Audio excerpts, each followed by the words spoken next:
kasih dalam nama Tuhan kita Yesus Kristus. Waduh, kalau nih ya saya yang satu suara sama yang Bapak Ibu saudara-saudari banyak suara. Coba sekali lagi shalom. Shalom. Kemudian dulu bagi nama Tuhan. Puji Tuhan ya. Boleh kita sapa dulu kanan kiri kita katakan selamat beribadah. Tuhan Yesus memberkati. Kita akan beribadah bersama. Berarti kita harus dipimpin oleh Roh Kudus juga beribadah sama. Amin. Amin. Sebelum kita masuk ke dalam ibadah kita, mari kita bersatu sejenak. Kita rendahkan hati dan pikiran kita di hadapan Tuhan. Siapa kita di hadapan Tuhan? Allah adalah Tuhan yang mengantarkan kita ke tempat ini. Kita nggak akan sampai di titik ini. Kita nggak akan bisa datang ke tempat ini. Satu minggu. Amin.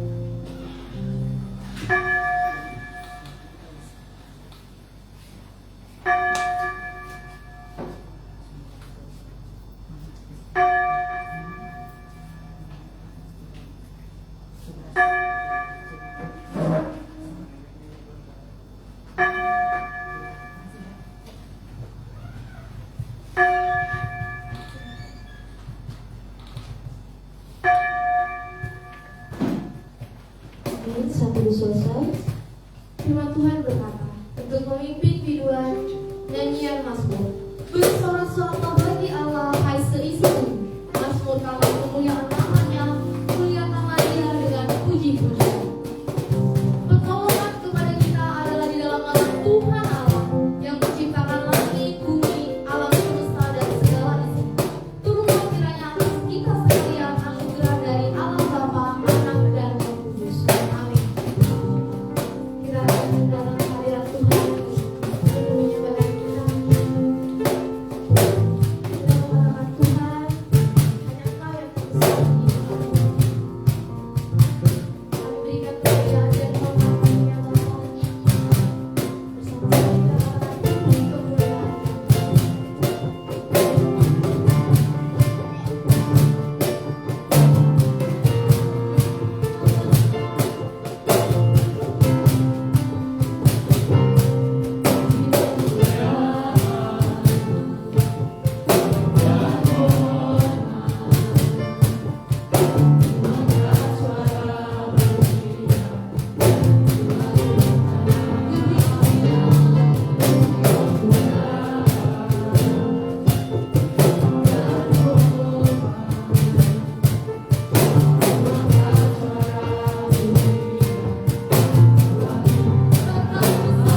berbicara bohong, dan dalam mulut mereka tidak akan terdapat lidah penutup. Sungguh, mereka akan seperti domba yang merumput dan berbaring tanpa ada yang mengganggunya. Bersorak-soraklah hai putri Sion, bersorak-soraklah hai Israel. Bersukacita dan bersukarialah dengan segenap hati, hai putri Yerusalem. Tuhan telah menyingkirkan hukumanmu, Ia telah mengenyahkan musuhmu. Tuhan, Raja Israel ada di tengah-tengahmu. Engkau tidak akan takut lagi pada malapetaka. Amin. Kita akan memuji Tuhan dengan sorak-sorai, kita mengatakan serukan namanya. Sebab hanya Tuhan kita yang terbesar, Tuhan kita yang maha kuasa. Amin. Amin. Dan sama-sama tepuk tangan, kita sama-sama memuji Tuhan dengan sukaria. Saya undang kita untuk bangkit berdiri.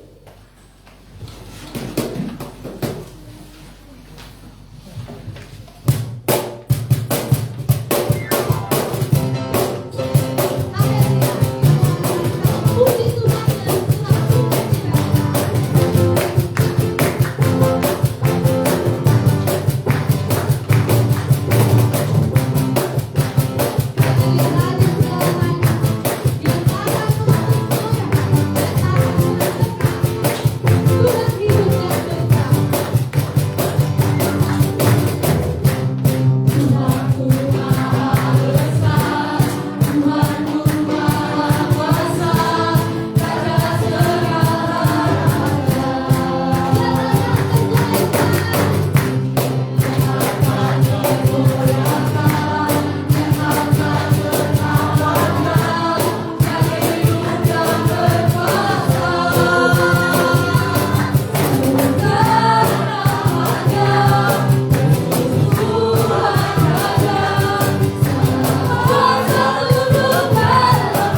akan bersama-sama beresponsorinya.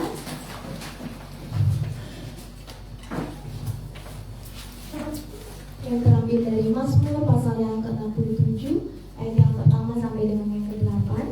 Nanti saya akan bacakan ayat yang ganjil, Bapak Ibu dan teman sekalian membacakan ayat yang genap, dan di ayat yang ke-8 kita baca bersama-sama. Mazmur pasal 67 ayat yang pertama sampai ke-8. Demikian firman Tuhan. Ajaklah bersyukur atas berkat Tuhan.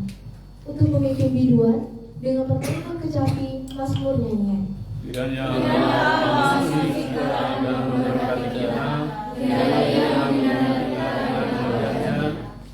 supaya jalanmu dikenal di bumi dan karya keselamatanmu di antara segala bangsa.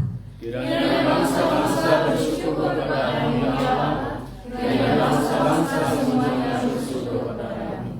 Kiranya suku-suku bangsa bersuka cita dan bersorak-sorai, sebab Engkau memerintah bangsa-bangsa dengan adil dan menuntut suku-suku bangsa di bumi. Kiranya bangsa-bangsa bersyukur kepada Allah, kiranya bangsa-bangsa semuanya bersyukur kepada Allah. Tanah memberi hasilnya, Allah kita memberkati kita. Bersama Allah memberkati kita dari segala ujung bumi.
Mari kita menyiapkan hati dan pikiran kita untuk menyambut sabda firman Tuhan yang akan disampaikan oleh Bapak Pendeta James Damani.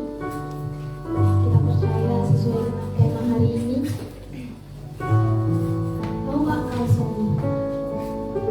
Sembuh bukan berarti hanya sebatas penyakit, tapi sembuh yang datangnya daripada Tuhan. Sembuh yang sanggup memulihkan hidup kita. Mungkin tadinya kita datang dengan kehancuran, kita datang dengan kekecewaan dan sakit hati rasa. Tapi saat ini Tuhan bertanya ke kita, pribadi lepas pribadi, maukah engkau sembuh? Kita boleh jawab di dalam hati kita masing-masing. Kita percaya, bagi Tuhan tidak ada yang mustahil. Kita percaya bahwa hebatnya tantangan kita akan lebih hebat lagi Tuhan. Bagi Tuhan tidak ada yang mustahil. Bagi Tuhan tak ada yang mustahil. Bagi Tuhan tak ada yang tak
rumahmu pada pagi ini, di rumah roti, di rumah berkat, di rumah pemulihan yang ada di tempat ini mengalami lawatan Tuhan, sehingga kami mengalami kesembuhan dari segala sakit oleh karena dosa yang telah kami terima dari Adam dan Hawa. Dan hari ini Engkau memulihkan kami, menolong kami bangkit, firman menguatkan dan memperlengkapi kami semua. Terima kasih Bapa, terpuji nama-Mu, termulia nama-Mu dalam nama Yesus. Kuasa-Mu turun atas setiap kami, menyembuhkan kami. Dalam nama Yesus kami sambut firman-Mu. Haleluya. Amin. Silakan duduk Bapak Ibu, saudara-saudaraku yang berkasih Tuhan. Kita akan dilawat oleh firman Tuhan dari satu tema yang disediakan oleh almanak kita dari Injil Yohanes pasal yang kelima ayat 1 sampai dengan yang ke-9. Injil Yohanes pasal 5 ayat 1 sampai dengan 9. Mari kita menyimak dan membaca dalam hati. Saya membaca dari mimbar ini untuk kita sekalian. Demikian firman Tuhan.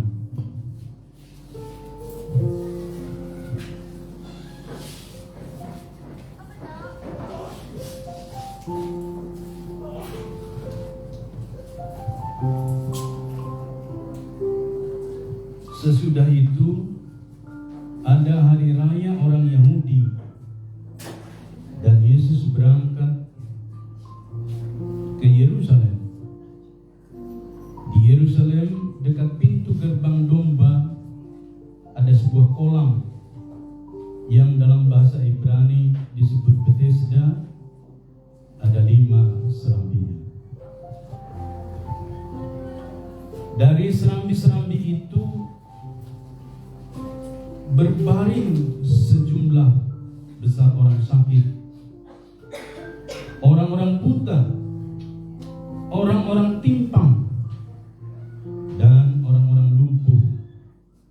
Mereka menantikan guncangan air di kolam itu, sebab sewaktu-waktu turun malaikat Tuhan ke kolam itu dan mengguncangkan air itu, siapa saja yang pertama masuk ke dalamnya, sesudah goncangan air itu menjadi sembuh apapun penyakitnya. Di situ ada seorang yang sudah 38 tahun lamanya sakit.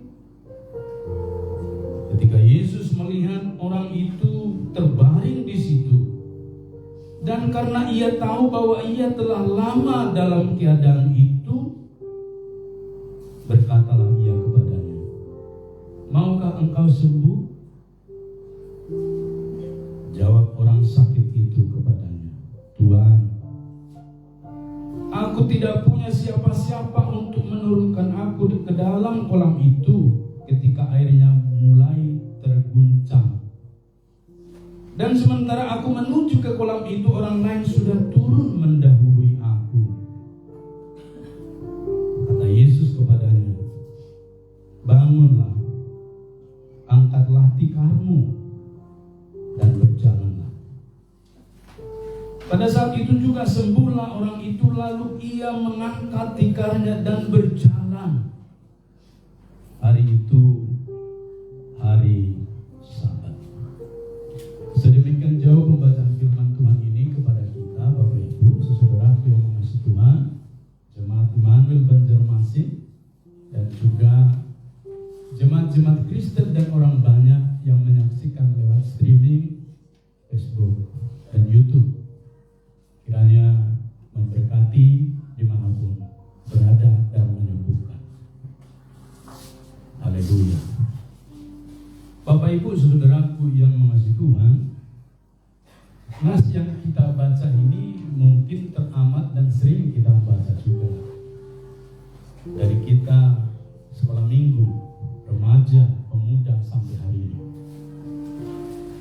Nah, Bapak Ibu Saudaraku, nas yang kita baca ini dikisahkan di sini adalah tentang seorang Yahudi. Tidak ada indikasi dia orang Romawi atau orang Yunani. Tentu dia beragama Yahudi. Dan yang menarik, dia di sana di kolam Bethesda sudah 38 tahun. Satu rentang waktu yang lama sekali.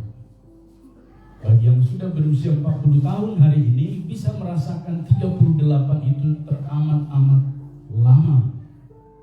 Tetapi yang menarik, dia tidak meninggal juga selama kurun itu dan juga tidak sembuh. Ya mungkin seperti banyak orang hari-hari ini. Lama sakit tidak dipanggil Bapak, tapi juga tidak sembuh seperti manusia pada umumnya, sehingga bisa lebih leluasa begitu.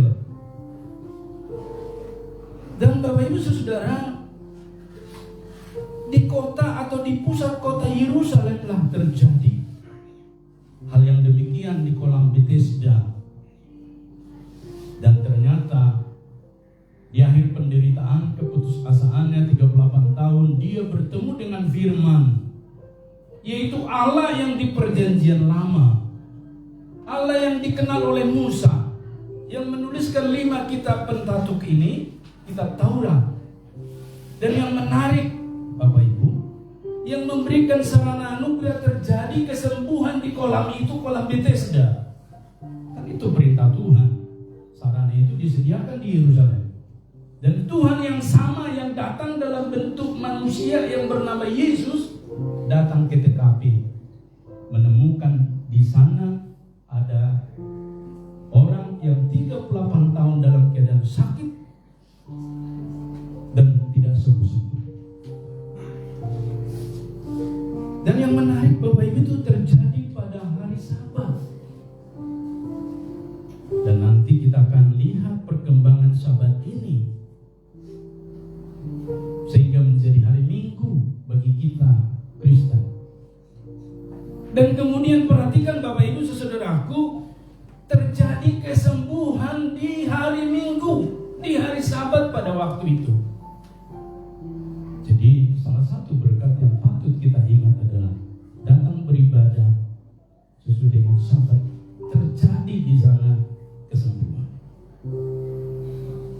Bapak Ibu, ketika membaca merenungkan ini berminggu-minggu, saya sebenarnya sudah sering mengkhotbahkan ini. Tapi ada sesuatu yang mau saya sampaikan kepada kita pada ibadah kita pada hari ini. Saya melihat bahwa orang itu sudah berada di tempat yang benar, di kolam kesembuhan Bethesda. Bethesda itu namanya kesembuhan. Sekarang masih ada kolam itu, tapi tidak ada airnya. Saya sudah ke TKP. Itu semacam menjadi tempat orang melihat saja. Sebab kesembuhan bukan lagi di kolam itu, sudah berpindah kepada Yesus sekarang. Itulah sebabnya Bapak Ibu Saudaraku, orang ini sudah berada di tempat yang benar. Tapi kenapa di tempat yang benar dia tidak mengalami kesembuhan? Apa yang terjadi? Untuk menggugah kita dengan teks ini, Bapak Ibu, mari coba kita pikirkan.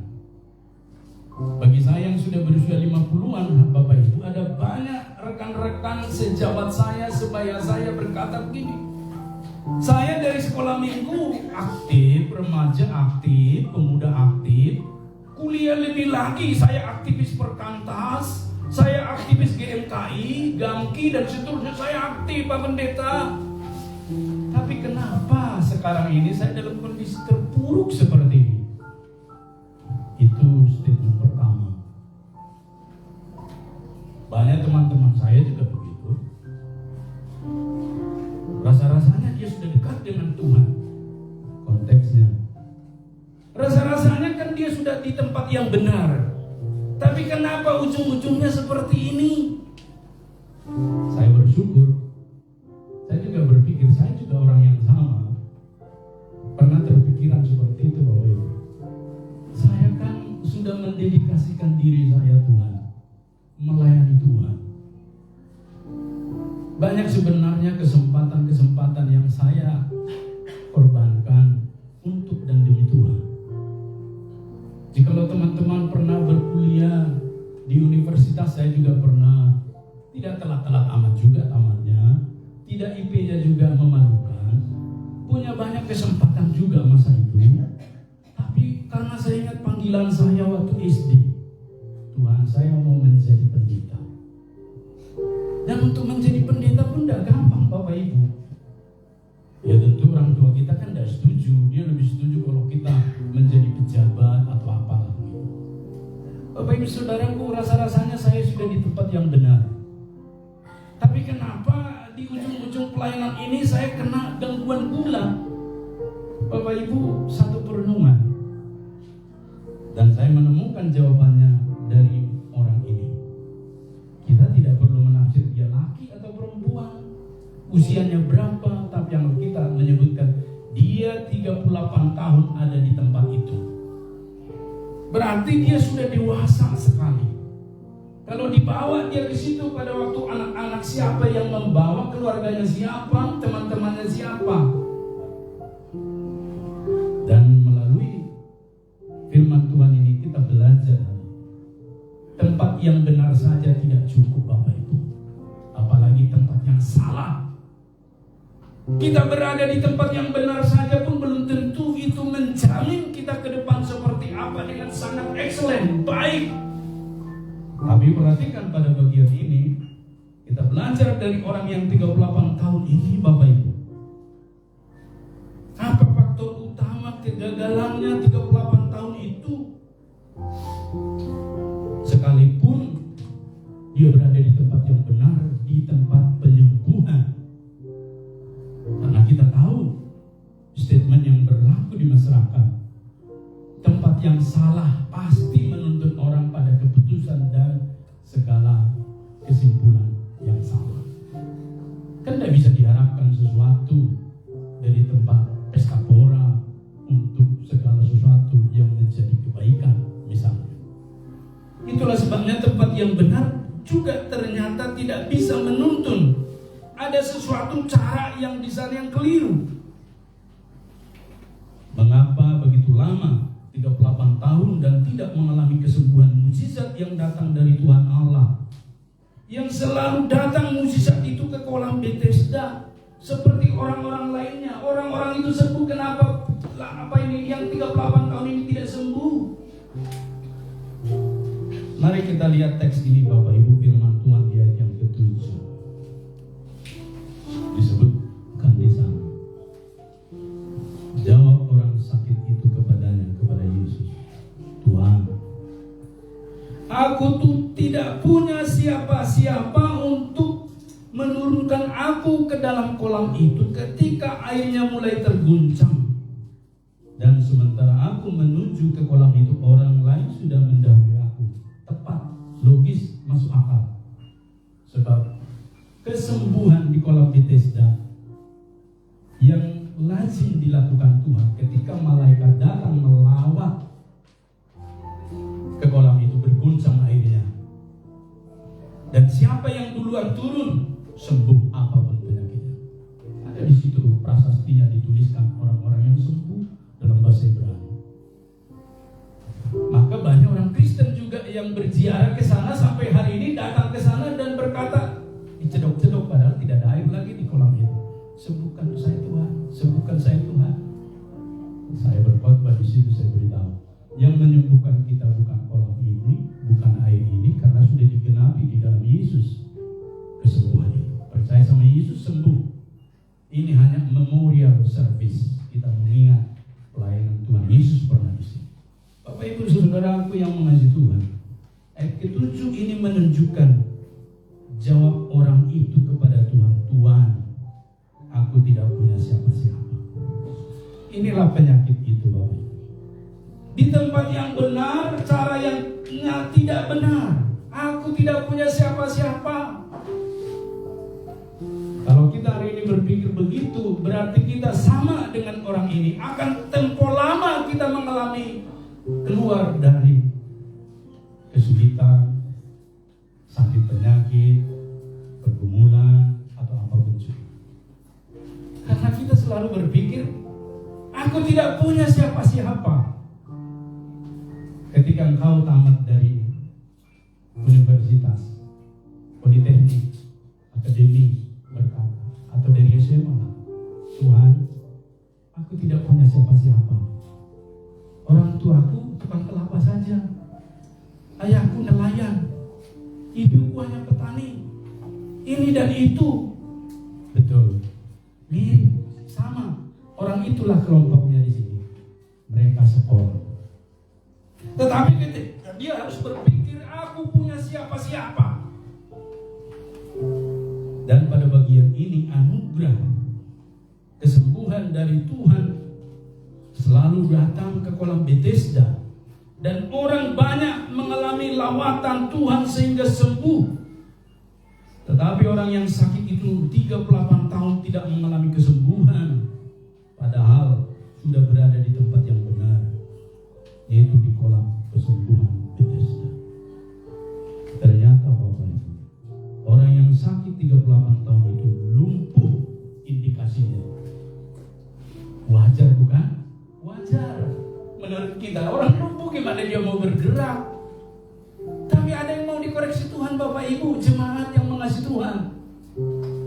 Dia lumpuh, wajar, masuk akal, logis secara humanis. Pikiran apapun dibawa dia pasti menang. Tapi di hadapan Tuhan dia salah. Sebab ternyata Bapak Ibu dikatakan di sana. Sebab disebutkan di sana dia tidak mempunyai siapa-siapa dalam hidupnya.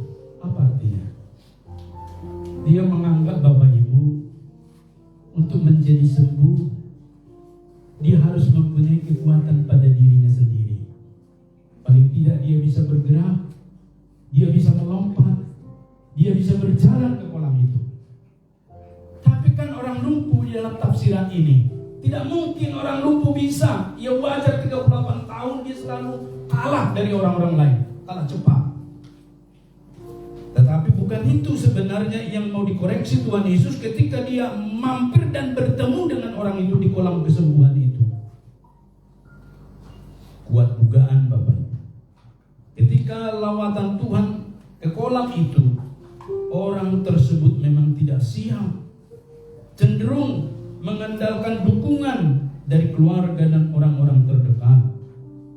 Dengan kata lain, tidak ada upaya juang yang kuat. Dan itulah yang disebut dengan celah dosa. Bapak Ibu saudaraku, acap kali kita berpikir kan begini, dosa itu kan saya tidak berbuat, saya berbuat baru dosa. Tapi Bapak Ibu, dosa itu juga kalau engkau tidak berbuat dalam iman, itu pun dosa Bapak Ibu. Koreksi dan peringatan Tuhan Yesus pada orang itu sesudah sembuh baru kita tahu. Ternyata orang itu beginilah isinya, gitu loh. Setelah sembuh, kita lihat di ayat yang ke-14. Boleh satu orang membaca agar kita interaktif? Ternyata setelah sembuh baru kita tahu kalau Yesus sudah tahu lebih dulu. Kita ini yang mendengar. Teman seimannya, ayat 14 dikatakan demikian. Ayat 14. Kemudian Yesus bertemu dengan dia dalam bait Allah, lalu berkata kepadanya, engkau telah sembuh, jangan berbuat dosa lagi, supaya padamu jangan terjadi yang lebih buruk. Ya, di dalam terjemahan baru saya baca Bapak Ibu. Kemudian Yesus bertemu dengan dia di dalam bait Allah. Itu bait Allah yang di Yerusalem yang dibangun Salomo. Lalu berkata kepadanya, ingat. Dia pakai di sana kata seru Tuhan Yesus dalam tensisnya seru. Ingat, jadi bukan gini. Ingat, bukan gitu. Yesus enggak berkata ingat, enggak. Ingat.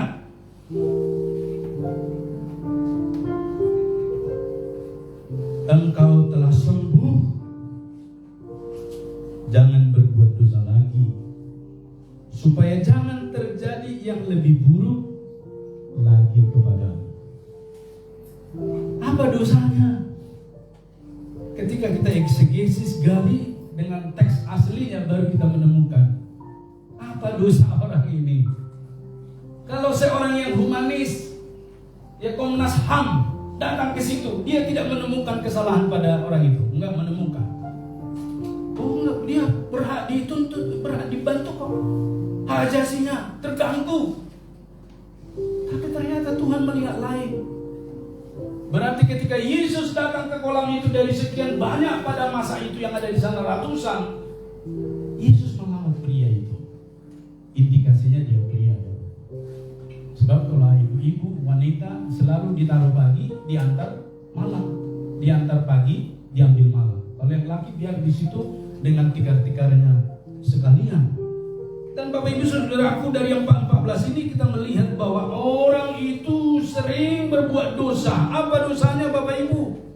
Dia sudah berada di tempat yang benar, tapi kenapa tidak terjadi mukjizat? Kenapa tidak terjadi pertolongan anugerah? Apa yang terjadi? Sudah tamat di 3 politeknik pertambangan, tapi kenapa maksudnya melamar? Tidak mendapat pekerjaan, tidak dapat apply, tidak dapat terus untuk wawancara dan seterusnya. Sudah segunung lamaran dijatuhkan. Apa masalahnya? Bapak Ibu perhatikan pada bagian ini. Penyebabnya adalah mengandalkan diri sendiri dan kekuatan sendiri. Wow, itu human rights. Itu kan Komnas HAM bisa dituntut karena sudah melanggar hak asasinya. Bapak Ibu, apa yang salah dengan diri saya? Orang saya lumpuh, wajar saya tidak bisa dapat terjun ke kolam itu. Bapak Ibu saudara, kan ini namanya pembenaran. Ini namanya berlindung di balik kelemahan. Tapi perhatikan cara Tuhan mengoreksi orang itu. Dia dalam celah dosa karena dia mengandalkan diri sendiri. Bagaimana caranya kita mengandalkan diri sendiri? Iya, kita berpikir yang kita terima harus seperti yang telah kita dapatkan, tanpa kita berlindung, bergantung harap kepada Tuhan. Apa yang salah mengandalkan diri dan kekuatan sendiri? Ada yang salah? Kan selalu dikatakan gak ada yang salah dengan mengandalkan diri sendiri. Bahkan dikatakan juga be yourself, jadilah dirimu sendiri. Itu yang sering kami dengar. Bahkan dosen-dosen kami juga ngomong gitu, jadilah dirimu sendiri. Diri sendiri yang seperti apa sebenarnya Bapak Ibu? Bahkan teramat sering saya mendengar begini, saya tidak akan ke gereja kalau saya tidak ini, kalau saya tidak ingin. Lah kok sentralnya di kau perintah itu? Sentralnya kan di Tuhan. Kita kan server Bapak Ibu. Oleh karena itu Bapak Ibu, jangan be yourself, jadilah diri kita dengan mengandalkan kekuatan kita. Menjadi diri sendiri yang otonom seperti itu, terlepas dari Tuhan, tentu tidak baik, tidak bisa. Banyak orang kan berkata di Jepang itu banyak yang tidak percaya Tuhan Yesus sukses. Benar nggak sukses? Bisa nggak dites? Bisa nggak diajak dia mengisi kuesioner? Betul nggak dia tidak stres dalam hidupnya dan mempunyai tekanan? Dan Bapak Ibu Saudaraku, disinilah kita belajar bahwa dari semula, sejak Adam dan Hawa diciptakan Tuhan, manusia didesain Tuhan. Manusia didesain Tuhan itu Bapak Ibu bergantung sepenuhnya kepada Tuhan. Itulah sebabnya pada nabi-nabi, saya kutip saja satu nabi Bapak Ibu, Nabi Yeremia menyebutkan firman Tuhan itu datang kepada Nabi Yeremia. Yeremia 17 ayat 5 disebutkan demikian Bapak Ibu. Beginilah firman Tuhan, terkutuklah orang yang mengandalkan manusia, yang mengandalkan kekuatannya sendiri, dan yang hatinya menjauh daripada Tuhan. Kata terkutuk di sana adalah terputus. Jadi terputuslah manusia yang mengandalkan kekuatannya sendiri. Di mana putusnya? fokusnya ya di dirinya sendiri. Dia akan berjalan menurut selera, keinginan, perencanaan, planning, dan segala kemampuan. Sampai di mana? Dan kita tahu Bapak Ibu secara psikologi, usia orang kalau sudah mendekati 60 menurun daya ingat, menurun daya analisa, maka seiring dengan itu menurun. Maka Bapak Ibu saya melihatkan hari-hari ini banyak orang yang mau berpikir manusia itu otonom dan mampu mengandalkan kekuatan, padahal manusia itu grafik. Puncaknya dia 60, menurun, akan menurun terus. Daya ingatnya lupa. Makanya dia bertanya, mana kacamata Bapak? Dicari serumah-rumah itu. Rupanya dia taruh kepalanya. Nah, itu bukti bahwa dia lupa. Daya ingat menurun. Bahkan juga Bapak Ibu kalau sudah masuk ke 65 pasti berpikir seperti ini. Siapkan makan kita. Kan tadi barusan makan. Serapan. Oh iya, lupa. Itu daya menurun Bapak Ibu. Daya melihat, daya mendengar. Apalagi Bapak Ibu, fisik, dia bisa jongkok. Maka kalau lansia kan ditaruh di sana toiletnya jongkok, gak bisa lagi jongkok seperti kita. Banyak Bapak Ibu. Belum lagi sebentar wangi-wangi itu. Kalau dulu kan wanginya waktu masih bayi itu kan bau minyak telon. Setelah itu remaja minyak wangi, parfum macam-macam. Tapi kalau sudah 60-an pasti akan kembali ke minyak telon, minyak kayu putih. Jadi siklus dan grafik itu menurun lagi. Di mana-mana nenek-nenek, kakek-kakek pasti kan bau minyak telon dan juga bau minyak wangi, minyak kayu putih seperti waktu masih bayi. Bapak Ibu, saudaraku, itu siklus. Ini menunjukkan Bapak Ibu sebenarnya kita tidak otonom. Kalau dari sekarang kita tidak membiasakan bergantung pada Tuhan, kita akan seperti orang ini.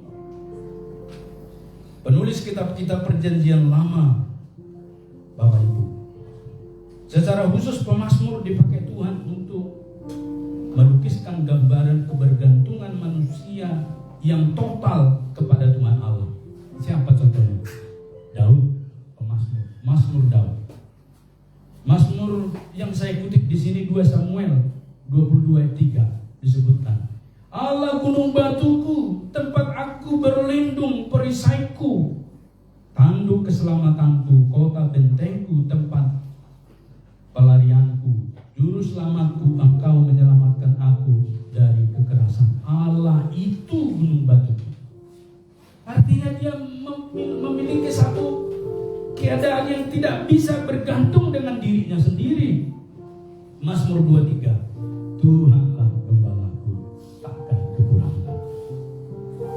Kan ada lagunya Bapak Ibu. Tuhan adalah gembalaku. Artinya dia tidak makhluk yang otonom.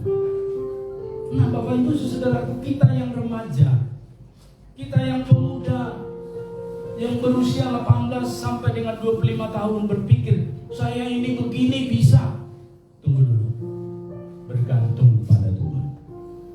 Mazmur 73 ayat 26. Sekalipun dagingku dan hatiku habis lenyap, gunung batuku dan bagianku tetaplah Allah.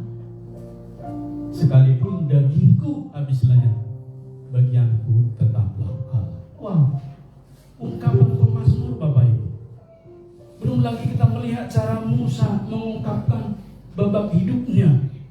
40 tahun di Mesir mengisi hikmat, 40 tahun di padang Bapak Ibu pengembaraan di Midian, dan hanya 40 tahun melayani bangsa Israel. Dan dia berkata, yang terbaik dari semuanya itu Tuhan bersama beserta dengan kita.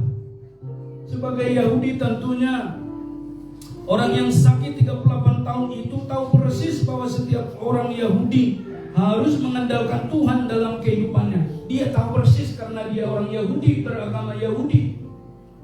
Sama dengan hari ini ketika kita kita orang Kristen tahu hari Minggu hari ibadah. Sama seperti hari ini kita diajarkan oleh Tuhan Yesus berdoa dan mengandalkan bersandar pada Tuhan. Tapi seperti apa kita bersandar hari ini? Di mana celah-celahnya itu Bapak Ibu? Itulah sebabnya pada bagian ini kita diajarkan oleh Tuhan supaya kita mengandalkan Tuhan dalam hidup kita. Dengan demikian seperti orang yang 38 tahun itu sakit, dengan demikian imannya harusnya kuat. Sebab orang yang mengandalkan Tuhan itu iman dan otot rohaninya pasti kuat. Tapi ternyata dia tidak. Itulah sebabnya pada saat berjumpa dengan orang sakit itu, Tuhan Yesus menanyakan imannya, bukan menanyakan apa yang menjadi keluhannya. Bukan kemampuan orang-orang dekat dan keluarga yang membantunya yang ditanya Tuhan Yesus, tapi imannya. Di ayat ke-6 dikatakan, ketika Yesus melihat orang itu terbaring di situ, dan karena ia tahu bahwa ia telah lama dalam keadaan itu, ia tahu. Berarti Yesus tahu. Berkatalah ia kepadanya, maukah engkau sembuh? Kenapa enggak seperti pada kesembuhan yang lain Tuhan berikan? Engkau sembuh. Kenapa harus ditanya, maukah engkau sembuh? Yesus sedang bertanya iman di situ. Maukah engkau tamat dari Poliban? Kita kalau ditanya seperti itu, kita jawab, ya, kiranya Tuhan menolong saya. Bagus. Ya, saya pasti tamat. Kan saya sudah di semester terakhir. Saya di tugas akhir. Sebentar lagi mau maju sidang. Oh, tunggu dulu. Selesai bukan berarti sukses dan berhasil. Tapi kalau seperti yang dimau Tuhan, berhasil. Perhatikanlah bagian itu kepada aplikasi hidup kita masing-masing. Apa yang ditakuti orang generasi milenial Gen Z sekarang? Beberapa hari yang lalu saya bagikan satu temuan dari riset dari Biro Pusat Statistik. Ternyata tingkat pengangguran tertinggi itu bukanlah dari alumni S1 atau D3, tapi tertinggi itu ternyata dari SMK. Bapak Ibu saudaraku, bukankah galau sekarang banyak orang dalam kondisi seperti itu? Apalagi kalau kita hari-hari ini tidak mengerti mengapa kita kuliah dan mengapa kita dimuridkan dan mengapa kita dibimbing gereja. Bapak Ibu saudaraku, kadang saya berpikir, gereja investasi untuk apa? Orang tua investasi untuk apa? Nah, supaya ada generasi kader di masa mendatang. Kalau Yesus belum datang kedua kali, engkau di sana menyatakan kemuliaan Kristus. Maukah engkau sembuh? Dengan kata lain, Bapak Ibu, Yesus sedang mengklik orang itu. Apakah imanmu hidup? Itulah yang diklik oleh Yesus. Apakah imanmu hidup?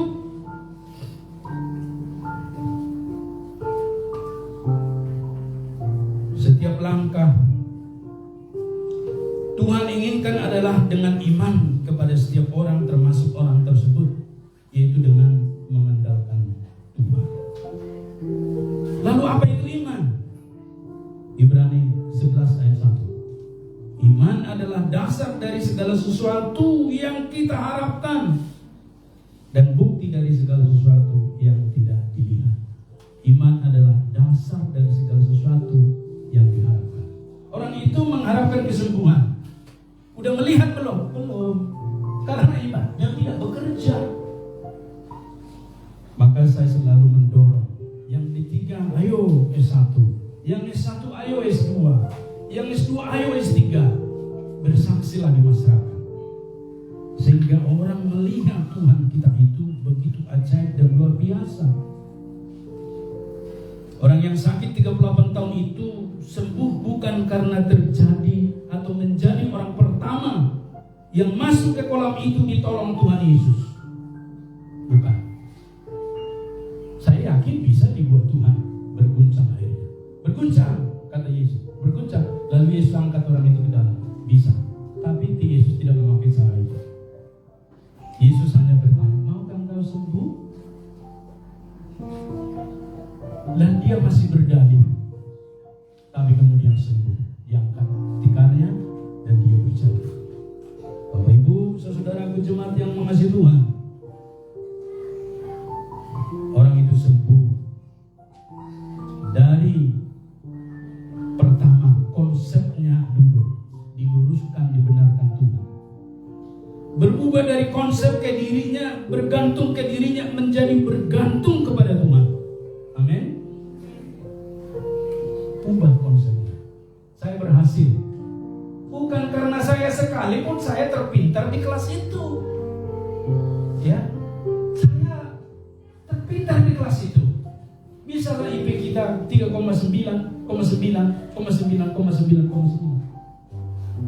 Tapi bukan karena itu, tapi karena ada Tuhan. Amin.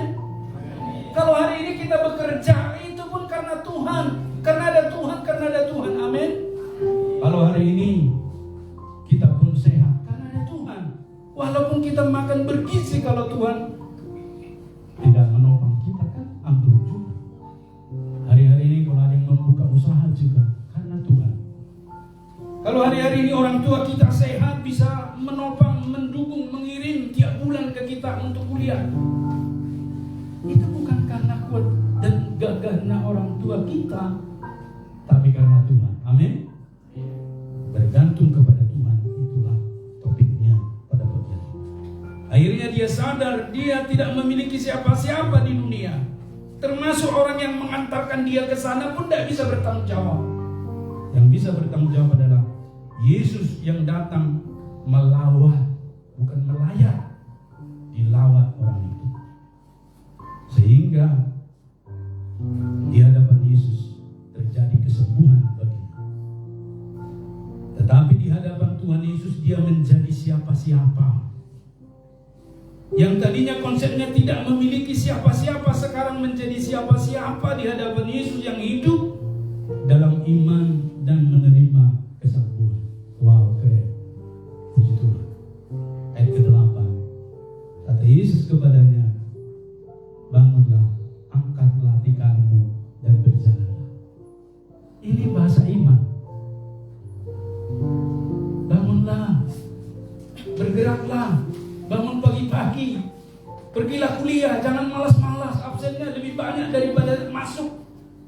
Bagaimana mau dibantu? Itu mungkin seperti murid yang saya ajar. Berapa kali kita masuk? 16 kali Pak. Kau berapa kali tidak masuk? 12 kali Pak. Nah, kira-kira siapa yang salah di situ? Kalau saya bantu dia jadi nilai 9, saya salah apa enggak? Kalau dibiarkan dia nilai 70, dia di bawah standar, tidak lulus, tidak ada angka ketuntasan. Bapak Ibu, artinya kita belajar hari ini. Yang diberi anugerah bonus oleh Tuhan harusnya sadar, terlalu banyak anugerah, terlalu besar kasih Tuhan itu kepada kita. Hari-hari ini banyak orang di sana menjerit, Tuhan kami mau kuliah. Kita dikirim ke kuliah, ke Poliban, ke WLM, ke berbagai universitas. Kita nggak ucap syukur, nggak bisa mengatur keseimbangan hidup. Lalu Tuhan berkata, menyedihkan. Kira-kira berkata, excellent nggak? Enggak. Maka perlu keseimbangan hidup. Dengan Tuhan, yes. Dengan kuliah nilai A, sangat yes. Wisuda tepat waktu, yes. Bekerja tepat waktu, yes. Dan setelah bekerja, boleh lamarlah satu di antara yang lain. Selesai persoalan Bapak. Jadi sederhana. Jadi selagi kita kuliah, jangan berpikiran siapalah pacarku ini. Baru semester 1 pikirannya pacar mulu. Kapan mau selesai kuliah? dia berpikir dulu, saya harus selesai tepat waktu. Yes, saya juga melayani. Yang diberikan gereja metodis ke saya pelayanan ini, saya harus selesaikan tepat waktu. Yes. Amin Bapak Ibu. Maka Bapak Ibu tepat waktu kita diberkati Tuhan.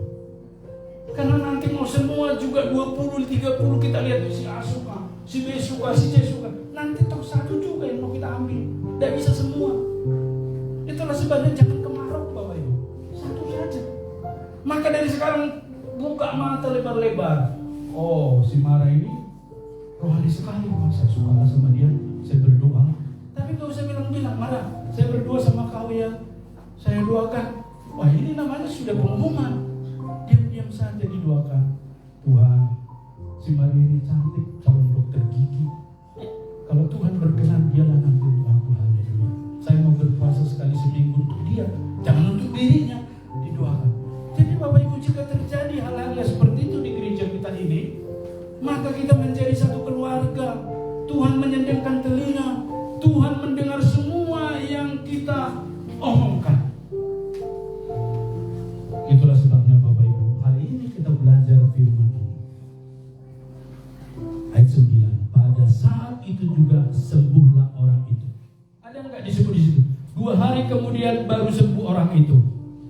Atau setelah 1 jam kemudian baru sembuh.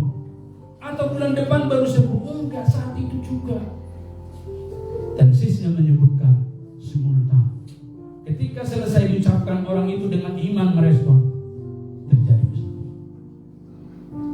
Dan ini mengindikasikan kepada kita, kata sembuh itu ternyata bukan soal fisiknya, tapi hatinya, cara berpikirnya, konsepnya. Hari-hari ini Bapak Ibu, kesembuhan itu adalah juga pemulihan dalam hidup setiap kita. Mungkin bukan fisik seperti orang 38 tahun itu. Mungkin juga bukan konsep. Kita nggak kalah konsep. Kita jago konsep, 1 hari bisa keluarkan 30 konsep. Tapi bukan itu. Saat itu juga Tuhan menginginkan kita. Saat ini juga Tuhan menginginkan kita dengan respon yang sama, yaitu dengan iman untuk memulihkan hidup kita. Adakah engkau hari ini gentar? Ya, kalau nanti tamat bagaimana? Adakah engkau gentar? Nanti siapa pasanganku? Adakah hari-hari ini engkau gentar? Bagaimana saya membayar uang kos setiap bulan? Adakah engkau hari-hari ini gentar? Kalau orang tua, bagaimana dengan anak-anak saya ini? Mereka punya berkat masing-masing, Bapak. Kalau kita yang mahasiswa, remaja, pemuda ini, bagaimana nanti kita ke depan? Bagaimana dengan usaha ini? Bagaimana dengan pelayanan ini? Bagaimana dengan ini itu? Bagaimana dengan tanah di depan? Saya percaya hari ini kita belajar. Jika Tuhan menolong, Tuhan akan memberikan kepada kita tepat waktu. Asal kita semua sepakat. Jika 1-2 orang di antara engkau sepakat meminta dalam namaku, kita lebih dari 2 orang. Mari kita sepakat dalam hal apapun juga. Salah satu kebanggaan gereja kita jika anak-anak yang dikirimkan Tuhan dari berbagai daerah tidak mencemarkan nama baik Tuhan di Banjarmasin. Tidak berurusan dengan kantor polisi, tidak berurusan dengan BNN karena narkoba, tidak berurusan dengan lapo di depan karena terutang minum 20 kerak bir di sana nggak bayar, dan seterusnya, Bapak. Itu merupakan satu kebanggaan kita bersama, saling menjaga. Maka hari-hari ini mari kita saling menjaga, Bapak. 5 tahun saya di sini belum ada anak gadis hamil dan menjadi pergunjingan. Saya paling jaga. Saya paling ingatkan dengan siapa dia bergaul. Saya paling kasih tahu betapa nangis ibumu, ayahmu kalau kau dikirim di sini, kami nggak bisa jaga. Mari kita saling menjaga. Dan yang paling utama harus tamat tepat waktu apapun yang terjadi. Walaupun lama sampai limit 14 semester selesai, apa boleh buat, tapi tetap tamat. Itu jauh lebih penting. Mari hari ini Bapak Ibu Saudaraku, mari kita sebagai bagian dari tubuh Kristus saling memperhatikan. Ketika kita saling memperhatikan, kita di dalam firman Tuhan disebutkan mengalami kesembuhan dan pemulihan itu. Hari-hari ini, adakah engkau yang gentar? Kalau engkau gentar, hari ini Tuhan melawan kita. Hari ini Tuhan menjawab seru doa kita. Hari ini Tuhan berperkara atas kita. Sebab bagi Tuhan tidak ada yang mustahil. Amin. Mari kita berdiri. Kita katakan bagi Tuhan tidak ada yang mustahil.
Tuhan lebih tahu siapa engkau.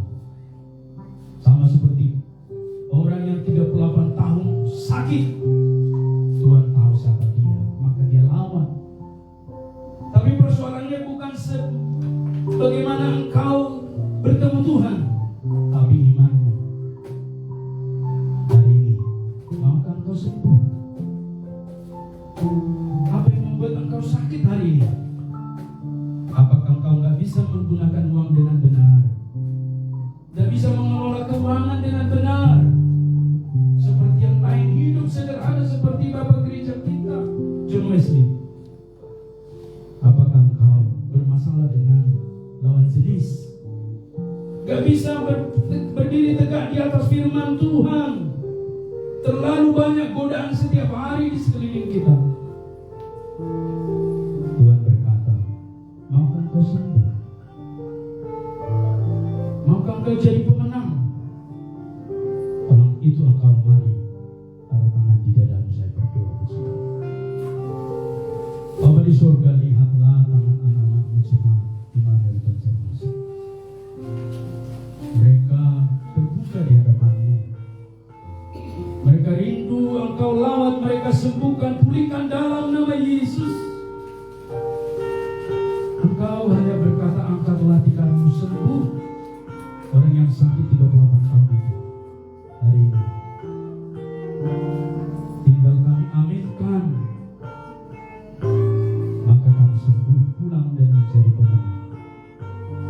Tolonglah mereka Bapa yang kesulitan bergaul, yang kesulitan keuangan, yang kesulitan belajar, yang kesulitan berinteraksi, yang kesulitan membagi waktu.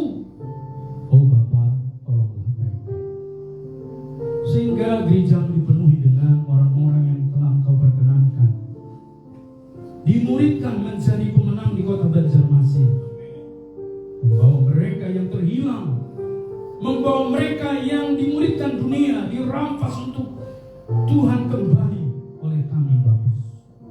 Ada begitu banyak di sekitar kami hari-hari ini. Tolonglah kami semua.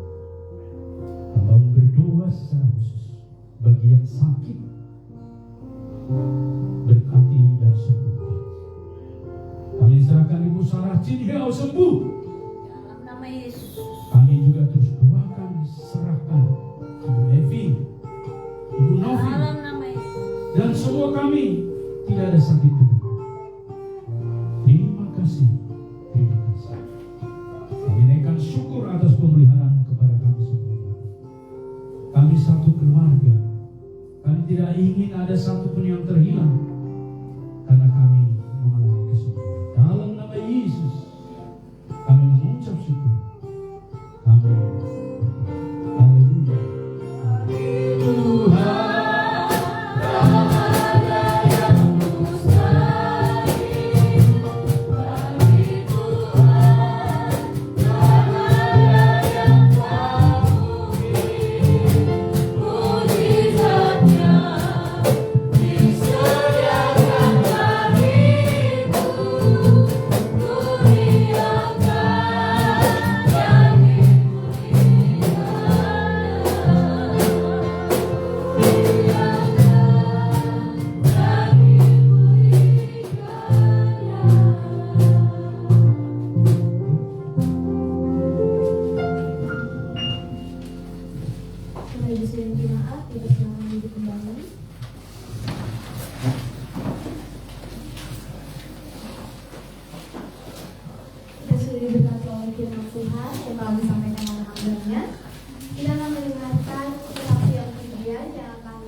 dibawakan oleh Hardy. Kita silakan.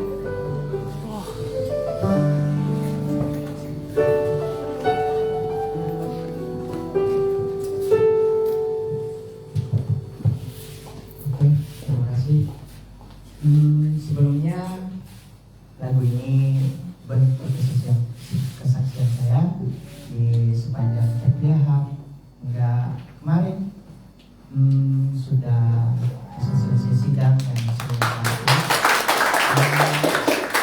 semuanya itu bukan karena diri saya, kekuatan saya, dan bukan karena hebatnya saya, walaupun di dalam perjalanan saya sebelumnya dari masuk ke politeknik sampai perjalanannya studi juga ada berbagai tantangan, dan sangat saya bersyukur akan hal itu. Tuhan memberikan tantangan membentuk diri saya hingga saat ini.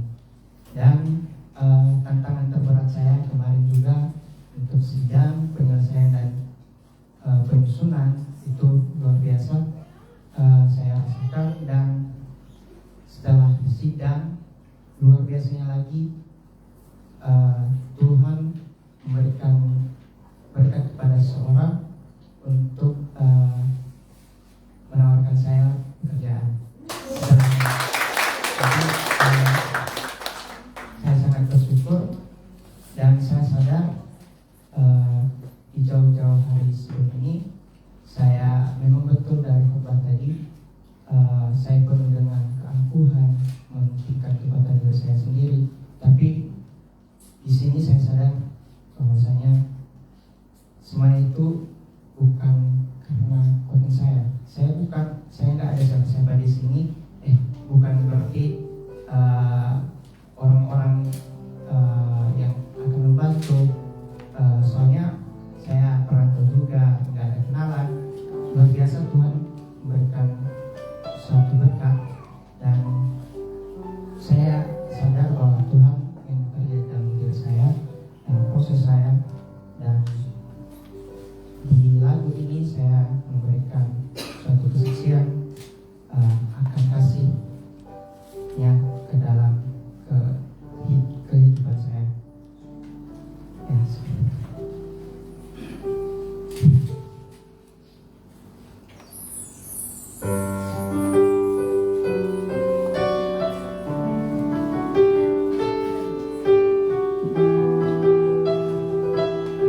berdiri.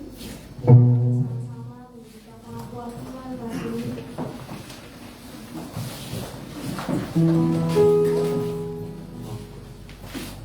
Bersama kita ya.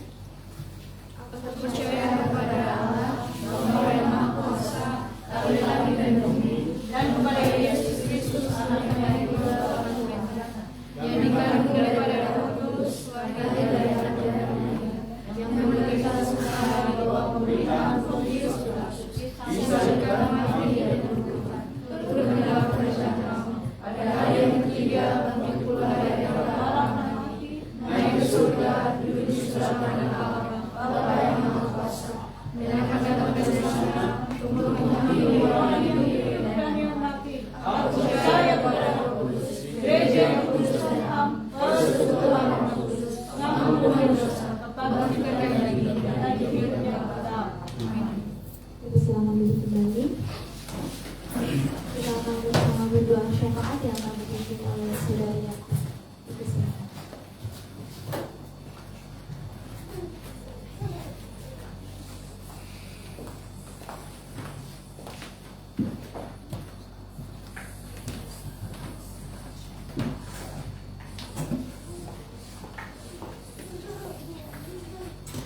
Mari Bapak Ibu, kita sama-sama berdoa untuk pokok doa syafaat kita yang sudah ada disediakan di mata.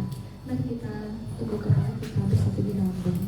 Bapak, terima kasih pada hari ini kami bersama dengan jemaat-Mu beribadah dan juga sudah mendengarkan firman-Mu yang menguatkan dan menolong kami. Terima kasih Tuhan untuk pertolongan-Mu selama 1 minggu ini. Luar biasa Engkau memberkati dan menyertai kami. Pada saat ini Bapak, kami kembali menyerahkan hidup kami ke dalam tangan-Mu, sebab 1 minggu ke depan ya Tuhan, kami percaya kehidupan kami akan terus di dalam Tuhan dan selalu di dalam Tuhan. Bapak, kami berdoa untuk bangsa dan negara kami, bangsa Indonesia yang Tuhan pakai luar biasa memberkati, sehingga pada saat ini kami terus bersama-sama mencintai negara kami ini ya Bapak. Kau berkati pemerintahan pusat sampai kepada daerah-daerah. Kau pakai orang-orang ini menjadi luar biasa untuk membawa bangsa Indonesia lebih maju dan sejahtera bersama dengan rakyatnya Tuhan. Terima kasih Bapak, kami juga bersyukur untuk kehadiran gereja-Mu Metodis Immanuel Banjarmasin di Banjarmasin ini ya Tuhan. Engkau luar biasa memberkati GMI, sehingga melalui GMI ya Tuhan, semuanya jiwa boleh dimenangkan untuk Tuhan. Dan kami percaya pada saat ini jemaat-Mu juga menerima berkat luar biasa dari Tuhan melalui kehadiran GMI di tengah-tengah Banjarmasin ini ya Tuhan. Kami juga berdoa ya Tuhan untuk kesetiaan dan juga kejujuran daripada jemaat-Mu untuk beribadah. Kau berkati jemaat-Mu ya Tuhan di dalam usaha dan pekerjaan mereka, sehingga bersama dengan Tuhan mereka terus kuat. Dan juga ya Tuhan, kami yakin dan percaya Tuhan memberkati setiap usaha dan pekerjaan mereka. Kau lawat jemaat-Mu ya Tuhan di dalam sakit penyakit yang sedang mereka alami saat ini. Kami yakin dan percaya Tuhan kuat luar biasa, dokter yang begitu hebat mampu menyembuhkan dan memulihkan kehidupan jemaat-Mu ya Tuhan, yang saat ini sedang berada di dalam khawatir. Kami yakin dan percaya Tuhan hadir di sana, menghiburkan mereka, menguatkan mereka, mendengar segala kerinduan harapan mereka ya Tuhan. Kami juga berdoa ya Tuhan untuk jemaat-Mu yang saat ini sedang studi, sekolah, perkuliahan, mempersiapkan magang ya Tuhan, dan juga di dalam penyusunan TA dan skripsi, dan juga yang akan maju sidang ya Tuhan di bulan-bulan ini. Kami akan percaya bersama dengan Engkau ya Tuhan, jemaat-Mu boleh berhasil, boleh meraih yang lebih di hadapan Tuhan. Kami akan percaya proses ini Tuhan sediakan untuk kami boleh terus mengerti maksud dan tujuan Tuhan di dalam kehidupan kami, sehingga melalui kami ya Tuhan, banyak kasih-Mu yang akan selalu kami terima dalam proses perkuliahan, sekolah, dan studi yang sedang kami lewati saat ini. Begitu juga ya Tuhan, kami berdoa untuk majelis dan seksi-seksi di dalam gereja-Mu ini ya Tuhan. Kau memberkati mereka, sehingga melalui majelis dan seksi-seksi ya Tuhan, Tuhan, jemaat Tuhan semakin mengasihi Tuhan dan juga banyak jiwa dimenangkan oleh hamba-hamba-Mu ini ya Tuhan. Terlebih ya Tuhan, kami berdoa untuk cita-cita kami memiliki lahan di depan ya Tuhan. Kami yakin dan percaya ketika kami bersatu hati, Tuhan yang punya segalanya, Tuhan yang maha kaya, dan kami percaya kami bisa membeli lahan ya Tuhan, sehingga kami terus ya Tuhan di dalam beribadah. Luar biasa Tuhan, Engkau memakai daripada hamba-hamba-Mu dan juga majelis di dalam mengerjakan pekerjaan ini ya Tuhan. Kami juga berdoa ya Tuhan untuk bulan misi di bulan Mei dan juga progres daripada renovasi pastori untuk pembuatan MCK dan juga persiapan hari ulang tahun gerejamu yang dimana Banjarmasin yang ke-6. Begitu juga dengan Komta ya Tuhan, Engkau memberkati sehingga pada saat ini ya Tuhan, luar biasa Tuhan memberkati dan menyertai. Kami menyerahkan di bulan Mei ini ada banyak program, ada banyak pekerjaan yang dikerjakan. Kami yakin dan percaya Tuhan menolong dan Tuhan memampukan. Kami juga berdoa ya Tuhan untuk jemaat-Mu yang berulang tahun, Engkau memberkati, Engkau berikan sehat, kuat, luar biasa, sehingga di dalam perkembangan usia mereka terus mengenal Tuhan dan juga mereka terus mengasihi Tuhan.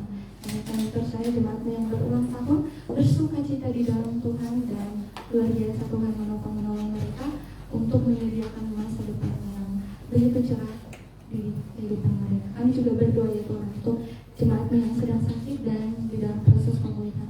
Kami yakin dan percaya Tuhan ada di sana untuk merawat setiap mereka yang sakit dan di dalam proses pemulihan.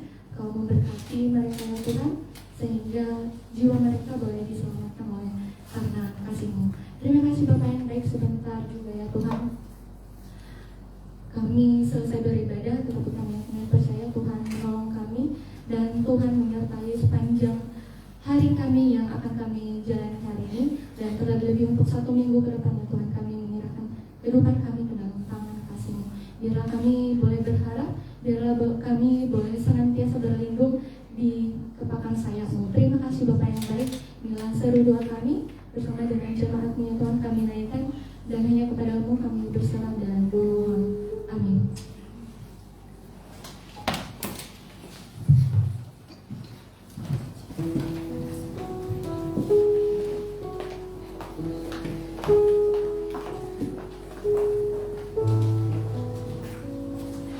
Sudah saatnya kita membawa ucapan syukur kita di hadapan Tuhan.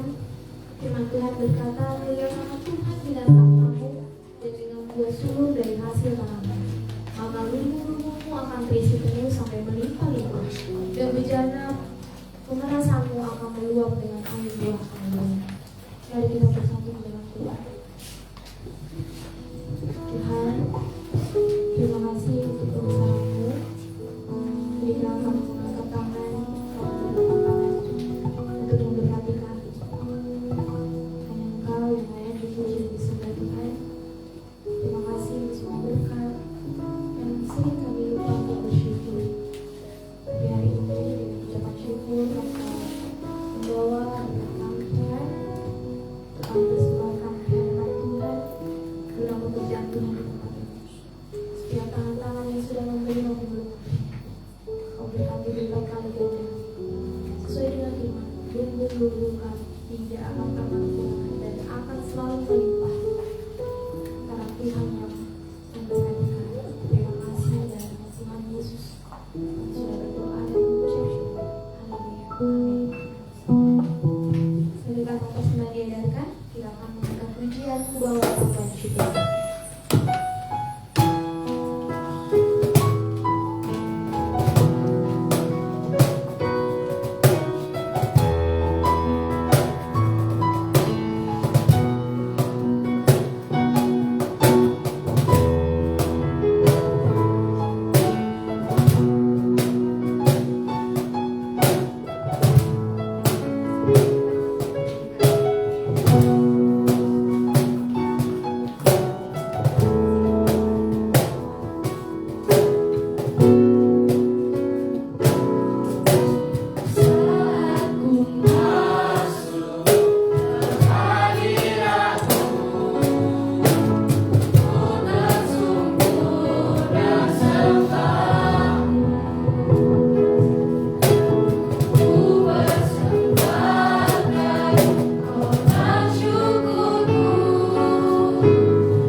segala nama.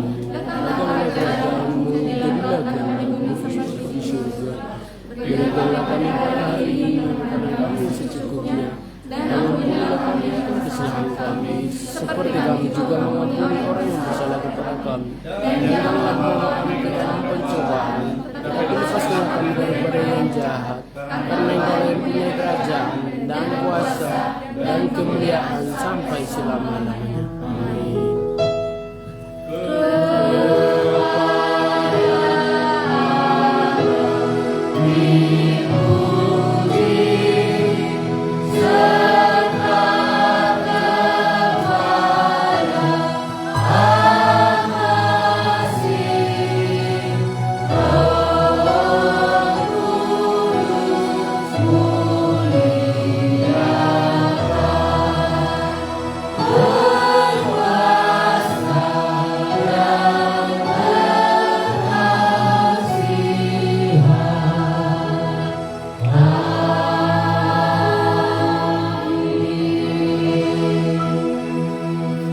Arahkanlah hatimu dan terimalah berkat Tuhan.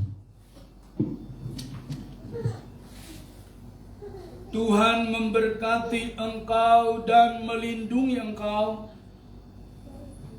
Tuhan menyinari engkau dengan wajah-Nya dan memberi engkau kasih karunia. Tuhan menghadapkan wajah-Nya kepadamu dan memberi engkau damai sejahtera. Dari sekarang, besok, bahkan sampai selama-lamanya, sampai Yesus datang kedua kalinya. Amin.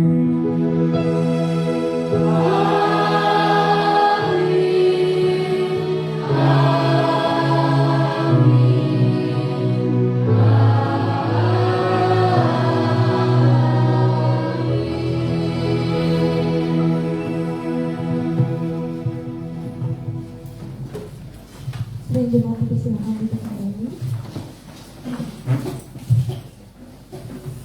Kita akan kembali memuji Tuhan dengan pujian yang berkata bukan terbang, tapi kali ini spesial karena kita akan bergerak bersama yang akan dipandu oleh anak sekolah ini. Dipersilakan anak sekolah ini untuk maju ke depan.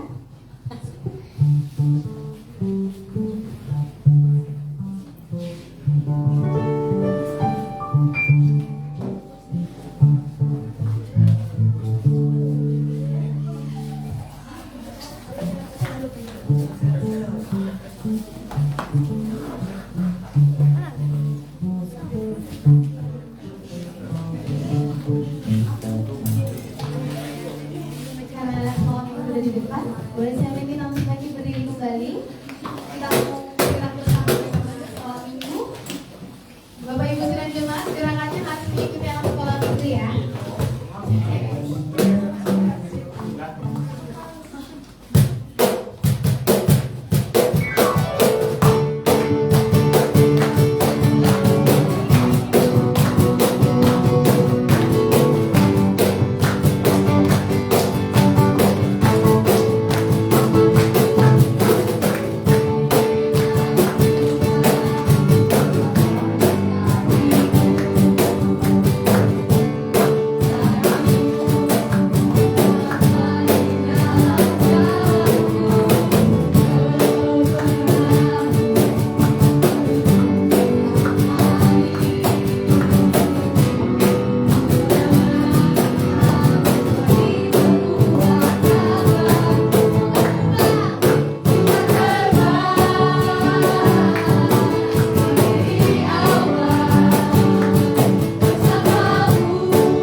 Biar kita tetap bersuka cita ya, di akhir ibadah tapi sukacitanya gak boleh hilang. Amin. Kita akan bersama mendengarkan warta jemaat. Dari panitia kebaktian mengucapkan terima kasih untuk pelayanan pendeta James Damani dan semua tim